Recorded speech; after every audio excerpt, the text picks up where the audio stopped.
Hey, my friends, it's Matt. This is the 10-Minute Bible Hour podcast, and I like tennis. I have not always liked tennis. This is a relatively recent thing.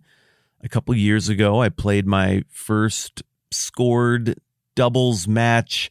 I hit it around with friends for a few years before that, but really didn't have any idea what I was doing or how the sport worked.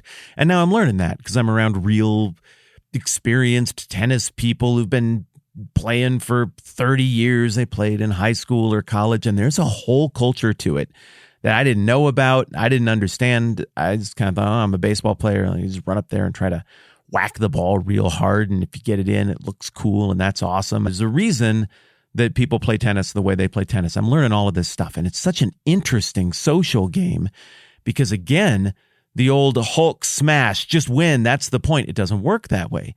You have to get people to play with you in tennis, and that means that you have to play tennis a certain way that makes it enjoyable, win or lose, for everyone, even if you're playing competitive matches. And I'm learning this in part by watching some very physically talented and socially sophisticated people in our local tennis community play matches. And I noticed there are some guys who are really, really good. Like, man, I aspire to be good like that someday. But I also noticed they're very nice and they hold up from time to time. If they can take a point without dramatically taking a point, I notice they'll choose to do that. I'm like, well, why? Why wouldn't you just destroy it and guarantee it? And then at other times, I'll see these guys pass up a point, even give up a game here or there. And I'm like, I've played with you a lot. What would be the strategic advantage to not winning in that moment? I put that thing away, do your thing. Well, the more I'm around it, the more I start to get it. Sometimes, if you want to actually be an adult who can get tennis matches and play, total domination isn't necessarily the best strategy. A degree of meekness from time to time is a good idea. It's courteous. It keeps other people involved. You can still have your win if you really want it, but it doesn't matter that much. And so I've been fascinated to watch these excellent male and female players demonstrate this restraint. And it seems like people really like playing with them. And I'm taking notes because I would like to be somebody who people like to play with as well. And for me, of course, it's not really a question of, I should probably hold back because I'm just not all that good. But I use that word restraint. And before that, I used that word meekness, which maybe pops for you from all the way back in the first public words that Jesus said in the book of Matthew that we were looking at. Remember? That's the Sermon on the Mount. He just called his first round of disciples, and then he takes them up on a mountainside to teach them. And you'll remember in Matthew 5, there are a lot of people there. This is where we're kind of introduced to the idea that all these teachings of Jesus that happen in public, you got three groups present. You've got the totally in group, like the disciples, although at this point they don't completely understand why they're in yet. They're just compelled. You've got the totally angry out group who aren't there to learn or grow. They already are infallible and right about everything. They're just trying to figure out how Jesus is wrong about something and what they might do about that. And then you've got the ever-present through all of history squishy middle, and that squishy middle in democracy, they decide all of the elections. That is the people who are often least invested, and those are the folks who will just bounce around all over the place, and it's kind of the fuel that makes modern democracy go. And don't get me wrong, I'm not trying to totally criticize the squishy middle. The squishy middle in a democracy like ours keeps things in check because they do waver back and forth, and they prevent any one party from gaining too much power. So high five, squishy middle. I do appreciate you for that. But in the beginning of Matthew 5, those three groups are present, and Jesus is teaching his disciples as those other two groups listen in as well. And he opens his Sermon on the Mount. He opens his manifesto of what he's going for here and what he's doing with these Beatitudes, these statements of blessed are. And you'll recall that the third one is blessed are the meek, for they will inherit the earth.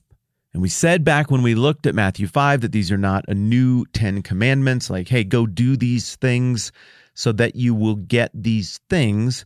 Rather, first and foremost, they shake out as being a statement of values. The values of the world are the opposite of the Beatitudes, but in the kingdom, different things are valued. It's an upside-down kingdom that works differently. The king values different things. So we have this idea of meekness, of this restraint. It's not weakness and smallness. I mean, that's often what the word conjures, but it really, at its core, definitionally has this built-in notion of restraint. And in Matthew chapter 5, of course, mathematically, we're just rolling off of Matthew chapter 4. And in Matthew chapter 4, you will recall that Jesus is tempted by the devil himself. The devil takes a real big swipe. It's almost like this is the part of the narrative, looking back on the whole thing, we can now see where the devil's strategy is like, let's just see if we can win this thing with negotiation. It'd be way easier than going to war. Maybe we can just work it out with a conversation. And so in a mockery of Jesus' instructions in Matthew 18, the devil goes to Jesus alone and in private to bring his concerns and his suggestions to work it out. Now, you'll recall Matthew 4 demonstrates that the Spirit of God, the Holy Spirit, plays a role in this because Jesus doesn't just go out into the desert on his own, but he's led by the Spirit out into the desert. And then out there for 40 days, which seems like a lot longer since my family and I have started watching that Alone series on History Channel. So Jesus is not going to be in physically great shape here, yet spiritually, he is in great shape here. And after all of this difficult time, Satan shows up. And basically the deal he tries to strike is, hey, let's just skip the will of your father. Let's mostly do the will of your father. And let's just get right to this kingdom thing that you want to initiate where you're king. I can help you save a few steps here. Like, look at how miserable this has been, what you're going through. I'm doing massive paraphrasing here. But, you know, like if we partnered up on this deal, or better yet, if you just let me handle it for you, since I'm right now, like functionally kind of the king of this world, or I style myself as the king of this world, bend the knee to me and you can have all of this stuff and you can have it without any more of this miserable pain. Because the devil goes on, further paraphrases mine, like you can throw yourself off of this high place and you have angels that you can command and be like, just come and save me, pick me up. You don't need to go through all of this suffering stuff and difficulty. There is another way, and I am that other way. Choose me. I am that other gate. Enter into your kingdom and kingship through it. That would seem to be the play. Well, as you'll recall, Jesus, relying on the word of God, absolutely shoots down all of these things. And this is one of a few times in the Bible where Jesus effectively stiff-arms Satan and says, away from me, Satan, and continues to focus on the will of the Father. Of course, we see that again in Matthew 16, though it isn't Satan speaking, it's Peter speaking, but his words are representative of effectively the same strategy that Satan was pitching to him back here in the temptation. It's really a second version of the temptation, if you will, and Jesus passes the test again. Well, now we're running into another test in Matthew 27, and this is a big one. The test is now multifaceted. The test is, hey, are you sure you still want to choose the path of pain here? Is that offer maybe still outstanding from Satan? Even if that offer isn't still available from Satan, are you sure you don't want to just call on some kind of help? Because you don't have to endure all of this. You have the power not to go any further down the road of this cross.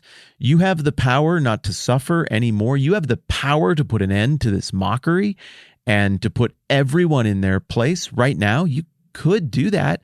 And there's a further temptation. Are you sure you're committed to the values of this kingdom? I mean, you said the meek will inherit the earth. And I suppose that now, as this thing is unfolding, is starting to look like it could be a little bit prophetic and could even kind of play out in a way that adds additional meaning back into that beatitude in Matthew 5. But are you sure? Is meek really the thing that you want to be? Do you really want to just voluntarily take this loss when you are the dominant player and you could just put this ball away dramatically and have everybody ooh and ah, and you could just have a gigantic win here? I mean, you could do that if you wanted to. That is all implicit. That's all in the mind of Jesus. How do I know that? One, common sense. Two, just thinking back to the prayer in the garden just a couple pages ago right here. We know Jesus was fully aware that he could mash that tennis ball at the net, take this win using his own dominance and his own power, but in the same way that I have seen excellent tennis players look at who they're playing with, look at the social situation, look at the bigger picture of their life in the community, and every now and then turn down an easy ball that they could have dominated with. So Jesus is going to size all of those things up, and he's going to pass on the opportunity to dominate in a conventional sense here. In the same way, once again, that these impressive tennis players I observe pass up a ball I know they can destroy because they're playing a bigger game. They care about the relationships. They care about what's going on in the mind of the other person. So Jesus is playing a different game. He's trying to achieve something other than military victory or self-preservation here. And that makes his behavior at first glance seem self-destructive and baffling. But if we think about his behavior for another minute, it should stir in us a curiosity as to why he would do that. And then all we have to do is think back on all the things we've seen so far in Matthew, and it clicks. He is playing a different game. Passing up that ball and losing is how he's going to win. Humiliation is how he's going to be exalted. His death is how he's going to bring life. What is happening right here at the crucifixion is in keeping with and even fulfillment of all of those upside-down kingdom values that he was talking about in the Sermon on the Mount and that he continued to talk about and live out in the interim up to this point where we are in the text. I just read a couple of brand new, incredibly kind reviews that some of you left here over the last few days. Golly, that is nice of you. Thank you. What a jolt of encouragement that is. I mean, not that I'm discouraged. This is a blast, even talking about the difficult stuff here. I love that we get to spend this time together, and hearing from you that is in some way meaningful that's a big deal for me. So thanks again for doing that. It means a lot. You know who you are. I appreciate you. I'm Matt. This is the 10-Minute Bible Hour Podcast. Let's do this again soon.